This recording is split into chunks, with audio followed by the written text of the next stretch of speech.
चलो बच्चा पढ़ते हैं। आज दूसरा लेक्चर है हम लोगों का धातु अधातु का।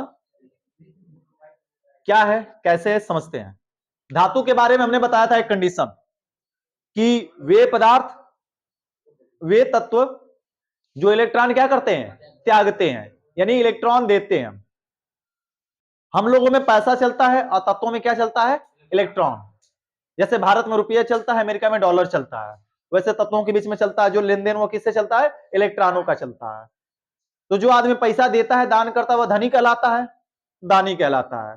ठीक वैसे ही जो तत्व इलेक्ट्रॉन देता है वह क्या कहलाता है, धनी कहलाता है, धनायन कहलाता है, धातु कहलाता है। वैसे ही जो तत्व पैसा लेता है यानी इलेक्ट्रॉन लेता है वह क्या कहलाता है, अधातु कहलाता है। अब आता है तीसरा कंडीशन वाला कि जो बहुत ही खतरनाक आदमी होता है जिसका नाम है उपधातु। उपधातु, ये उपधातु ऐसा आदमी है कि अगर अमीर दोस्त के साथ अगर अपने हैं तो अपने आप को कैसा बताएगा, गरीब बताएगा कि हमारे पास पैसे ना है। अब उससे पैसा लेगा, यानी धातु के साथ चला गया तो उससे इलेक्ट्रॉन क्या करेगा, लेगा। और अधातु के साथ यानी गरीब दोस्त के साथ चला जाता है तो अपने आप को अमीर साबित करता है, जैसे कि वही एकदम देश का सबसे अमीर आदमी है। ठीक है ना।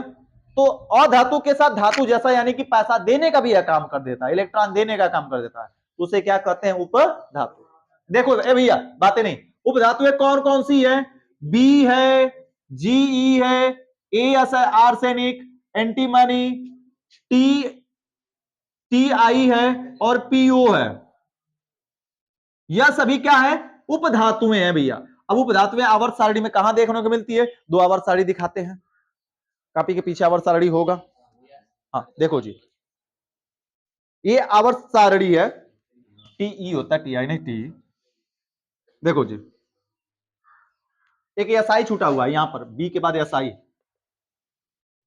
बी और एस आई और जी। देखो जी समझते हैं, यह पूरी आवर्त सारणी है। इस पूरी आवर्त सारणी में इस हरे वाले भाग से लेकर ये जितने दिख रहे हैं ये सारे के सारे मेटल हैं, धातुएं हैं। जब आवर्त सारणी पढ़ाएंगे तो बताएंगे इन धातुओं का अलग अलग नाम भी है, क्षार धातु, क्षारीय मृदा धातु, संक्रमण धातु, अंतः संक्रमण, इन सभी नामों से जाना जाता है। जब आवर्त सारणी पढ़ेंगे तो जानेंगे। इस नीला वाला हिस्से से जो इधर दिख रहा है, स्लेटी कलर का, गुलाबी कलर का और इस कलर का, यह सभी अधातु हैं। यह जो नीला वाला हिस्सा दिख रहा है जिसमें बोरॉन है, सिलिकॉन है, जर्मेनियम है, आर्सेनिक है, एंटीमनी, टी और पीओ है, यह सभी कैसी हैं, उपधातुएं हैं। अब ये उपधातुएं क्या करती हैं लल्ला, कैसे बिहेव करते हैं, इसको जानते हैं। सबसे पहले खोजी गई उपधातुएं यह दोनों हैं। सबसे पहले खोजी गई उपधातुएं कौन सी है, आर्सेनिक और एंटीमनी है। परिभाषा सुनो, कहा जाएगा वे तत्व जो धातु के साथ अधातु जैसा तथा अधातु के साथ धातु जैसा व्यवहार करता है उसे क्या कहते हैं, उपधातु कहते हैं। चलो लिखो परिभाषा, परिभाषा लिखो, फिर एग्जांपल दिखा रहे हैं। देखो, वे तत्व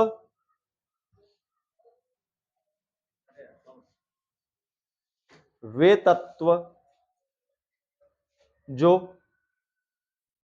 वे तत्व जो धातु के साथ अधातु जैसा, वे तत्व जो धातु के साथ अधातु जैसा, अधातु के जैसा तथा तथा अधातु के साथ धातु जैसा व्यवहार करता है, तथा अधातु के साथ धातु जैसा व्यवहार करता है, अधातु के साथ धातु जैसा व्यवहार करता है, उसे उसे उपधातुएं कहते हैं। वे तत्व जो धातु के साथ अधातु जैसा तथा तथा अधातु के साथ धातु जैसा व्यवहार करता है उसे उपधातुएं कहते हैं। उपधातुएं कहते हैं। उपधातुएं निम्नलिखित हैं, ये लिख लो। हाँ एग्जांपल में, जैसे में।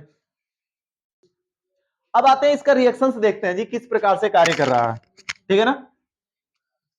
अगर हम बात करें आर्सेनिक एंटीमनी, जैसे सबसे पहले खोजी गई दो उपधातुएं आर्सेनिक और एंटीमनी, हम बात करते हैं एल्यूमिनियम, एल्यूमिनियम क्या है? धातु है जी। एल्यूमिनियम क्या है? धातु। इसी धातु के साथ हमने लगा दिया एसबी एंटी मनी को, तो धातु की संगत में है तो यह कैसा कार्य करेगा? अधातु के जैसा, अधातु के जैसा, ठीक। लेकिन इसी एसबी को यदि हम नाइट्रोजन के साथ लगा दें, यह अधातु है, अधातु के साथ है, तो ये एसबी कैसा व्यवहार करेगा? धातु के जैसा व्यवहार करेगा। मामला समझ में आ गया? परिभाषा रिपीट करें फिर से, सुनो। वे तत्व जो धातु के साथ अधातु के जैसा तथा अधातु के साथ धातु जैसा व्यवहार प्रदर्शित करते हैं, उन्हें हम क्या कहते हैं? उपधातुएं कहते हैं। जैसे कि आर्सेनिक को हमने बताया, यह मिलकर इसके साथ बना लेगा AlSb, यहां पर मिलकर Sb और N। पहले प्लस वाला लिखते धातु वाला, फिर बाद में माइनस वाला। अब एक और देख लेते हैं सर जी एग्जाम्पल, एक और एग्जाम्पल देखा जाए। एसबी को लेकर देख लिया जाए, और एएस को अगर हम बात करते हैं, सोडियम है, सोडियम Na क्या भैया? धातु है, और एएस आर्सेनिक आ गया, तो आर्सेनिक कैसा व्यवहार करेगा भी यहां पर? अधातु के जैसा, मिलकर बना लेगा Na3AS। अब कहोगे सर जी कैसे बन रहा है? तो जानते हो, 9 में अभी हाल ही में पढ़ा कर हम लाए हैं। Na की संयोजकता 1 और AS की संयोजकता 3, तो एक मल्टीप्लाई करते NaS बनेगा ना एक, तो Na3AS बन गया। और बाकी आगे अगर बात करें Mg, सॉरी, ऑक्सीजन के साथ अगर हम लगा दें AS को, तो फिर भैया ऑक्सीजन क्या है? अधातु है। ऑक्सीजन क्या है? अधातु है, तो यह कैसा व्यवहार करेगा? धातु के जैसा। यह बना लेगा यहां पर AS2O3 बना लेगा, AS2O3, क्योंकि आर्सेनिक की वैलेंसी कितनी होगी भैया? 3, O की वैलेंसी कितनी? 2, तो ये गुणा करेंगे तो ये ना बनाएगा। ये सारी बातें इसलिए जब 9 पढ़ा रहे थे ना, तो बोले थे लल्ला सही से पढ़ो, 10 में पूरा भरपूर उपयोग मिलेगा, और 10 में इसकी विधि संयोजकता निकालना नहीं सिखाया जाता है, न सिखाया जाएगा तुमको। ये 9 की सारी बातें बताई लिखाई समझाई गई हैं। तो यह पूरे के पूरे एग्जाम्पल्स रहे, जिसमें यह बता रहा है कि कोई भी ऐसी धातु, और ज्यादा नहीं, बस यही इतनी उपधातु ही है, अगर ये धातु के साथ आ गई तो अधातु बन जाएंगी, और धातु अधातु के साथ आ जाएंगी तो धातु, इनको उपधातु कहेंगे। अब बात करते इन दोनों का उपयोग क्या है जी। अगर धरती पर सिलिकॉन और जर्मेनियम नहीं रहता तो क्या होता, बताओ? सिलिकॉन और जर्मेनियम टेक्नोलॉजी के क्षेत्र में क्रांति लाने वाले तत्व हैं, टेक्नोलॉजी के क्षेत्र में क्रांति लाने वाले यही दो तत्व हैं। यह जो मोबाइल चल रही है, यह जिससे रिकॉर्ड हो रहा है, इसके अंदर जो कीट लगी पड़ी है, कंडक्टर, सेमी कंडक्टर लगे पड़े हैं, डायोड, ट्रायोड लगे पड़े हैं, जो हरे कलर के, ब्राउन कलर की जो सीट दिखती है, जो सीट होती है जिसके ऊपर सभी कसा गया होता है, वह किससे मिलकर सभी बने हैं? सिलिकॉन और जर्मेनियम से मिलकर बने हैं, सारे के सारे। बिना सिलिकॉन और जर्मेनियम का इसका निर्माण ही नहीं हो सकता। तो यानी कि जितनी भी टेक्नोलॉजी वाली चीजें, जिसमें भी कीट वगैरह लग रही है, सभी इन्हीं दोनों तत्वों से मिलकर बने हुए हैं, सिलिकॉन और जर्मेनियम से। तो यह समझ लो कितनी बहुत अहम भूमिका निभा रहा है टेक्नोलॉजी के क्षेत्र में। अगर ये नहीं रहता तो क्या लगता है, ये जो जल रहा है एलईडी बल्ब, क्या ये जल पाता? एलईडी में क्या लगा हुआ भैया? कीट लगा है। तब हमें जलाना पड़ता कौन सा? प्रकाश वाला जो बल्ब आता है, लाल कलर का जो जलता है, लाल वाला बल्ब लगाना पड़ता है, क्योंकि उसमें कीट नहीं है। घड़ी, इस घड़ी के भी अंदर कीट लगा पड़ा है, तो फिर वो बड़ी वाली घड़ी होती जिसमें सब चाबी ऐसे ऐसे सब सुइयां घूम रही होती, ठीक है ना। तो सारी चीजें, मोबाइल, घड़ी, टीवी, कुछ भी आज के डेट में चल रहा हो, सब में कीट लगा हुआ पड़ा है, जिसमें सिलिकॉन और जर्मेनियम से मिलकर बने हुए कंडक्टर, सेमीकंडक्टर और सारे कीट, डायोड डायोड लगे पड़े हैं। तो इन्हीं से मिलकर बना है, जिसके कारण आज सुगमता पूर्वक हो रहा है। तो इनकी सबसे अहम भूमिका है हमारे लाइफ में, ठीक है ना। चलो इतने एग्जांपल उतारो फटाफट, नहीं है ना लल्ला? चलो अब हम लोग पढ़ेंगे धातु और धातु में अंतर। अरे थोड़ा सिदरियां खसक जीता भैया, सहूर ना है एकदम।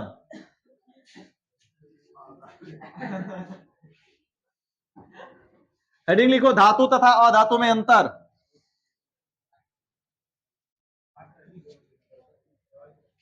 धातु एवं अधातु में अंतर लिखो, हेडिंग।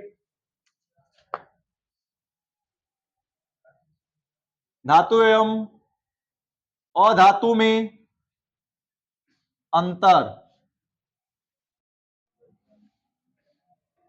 धातु एवं अधातु में अंतर क्या है, कैसे, चलो समझते हैं जी। देखो धातु अधातु में दो प्रकार से अंतर ज्ञात किया जाता है।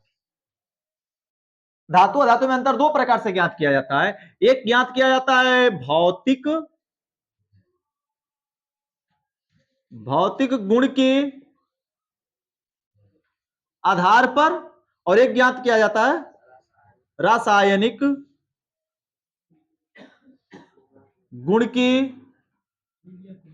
आधार पर। भौतिक गुण और रासायनिक गुण के आधार पर हम ज्ञात करते हैं दोनों अंतर जी। मामला समझना ध्यान से, लिखो इसके अंदर लिखो, लिख यहां तक बोला जाए। धातु तथा अधातु में दो प्रकार से अंतर ज्ञात किए जाते हैं।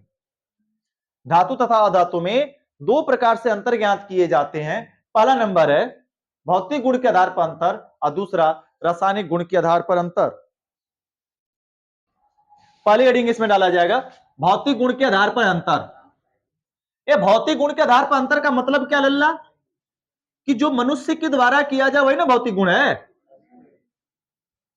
एक तरफ धातु और एक तरफ, देखो जो मनुष्यों के द्वारा किया जा सके वो भौतिक गुण के अंतर्गत आएगा, और जो क्रिया स्वतः हो वह कौन सा अंतर आ जाएगा, रासायनिक। अब जैसे भौतिक गुण धातु में चेक करना है, धातु ठोस है, क्या चिल्लाकर अपने से बताएगा कि हम ठोस हैं?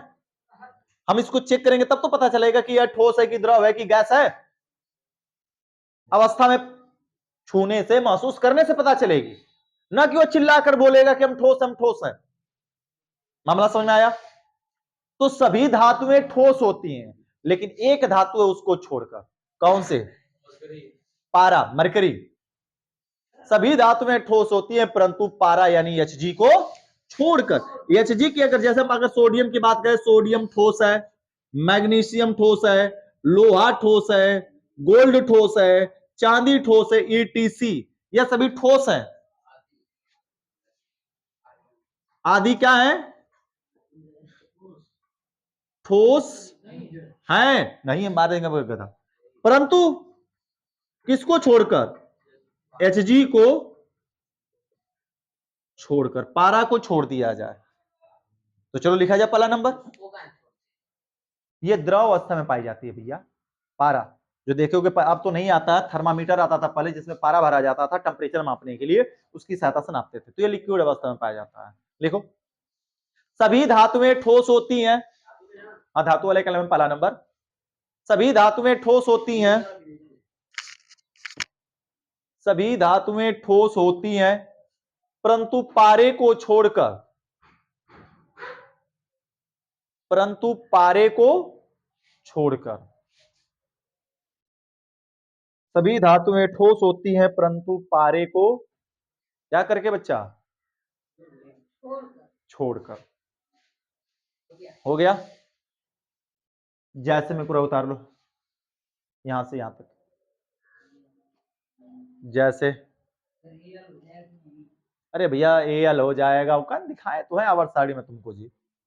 एल्यूमिनियम ठोसना, टीना ठोस नहीं है, तब फिर हमने बोला कौन सी? ये चीज बस छोड़ दो। अरे अपने से कोई भी मेटल लिख लो जी जो याद है मेटल का नाम। कैल्शियम हो गया मेटल है, मैग्नीशियम मेटल है, ये तो बाकी हमने बस इतना लिख दिया। सोना चांदी, अधातु में क्या लिखा जाएगा जी? चलो आ जाते हैं, थोड़ा सा देखते हैं। अधातु वाले कलम में समझ आ जाए। देखो अधातुएं जो होती है ना, ये तीनों अवस्था में पाई जाती हैं। ठोस भी होता है, द्रव भी होता है, और क्या होता है? गैस भी होता है। अब तुमको जो देखे हो वास्तव में, जो तुम देखे हो वास्तव में उसको एग्जाम्पल बता रहे हैं। हालांकि ये तत्व नहीं है, यह कोई तत्व है क्या? तत्व नहीं है, यौगिक है, प्लास्टिक। लेकिन मान रहे तत्व तुमको समझा रहे हैं। क्या यह धातु है? क्या यह धातु है? नहीं। और धातु किस अवस्था में है? ठोस। पानी जो हम पीते हैं क्या वह धातु है? धातु होता तो पी नहीं पाते, क्योंकि धातु क्या होती भैया? ठोस होती, यानी वह क्या है? अधातु है। कैसी है? द्रव। हम कंपैरिजन करें वो सारे के सारे यौगिक हैं, इस बात को समझना। जो यौगिक हम इसमें लिखेंगे तुम देखे नहीं हो, इस वजह से वहां पर बातें समझा रहे हैं। हवा क्या भैया? ऑक्सीजन। हाँ, ऑक्सीजन तत्व है, ऊपर हवा में उपस्थित है, तो ऑक्सीजन कैसा है? गैस है। अब हम तत्व लिखते हैं, जैसे गंधक। गंधक कैसा होता है? ठोस। ब्रोमीन तत्व जो है यह कैसा होता है? द्रव। और अगर हम बात करें भैया तो ऑक्सीजन, ऑक्सीजन कैसा होता है? गैस। चलो लिखो, अधातु में ठोस, द्रव एवं गैस। अधातु में ठोस, द्रव एवं गैस तीनों अवस्थाओं में पाई जाती हैं।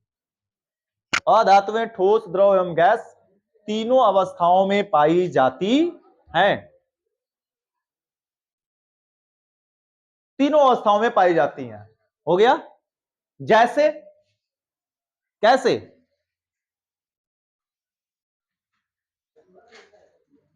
जैसे गंधक ठोस, ब्रोमीन द्रव, ऑक्सीजन गैस। उतार लो।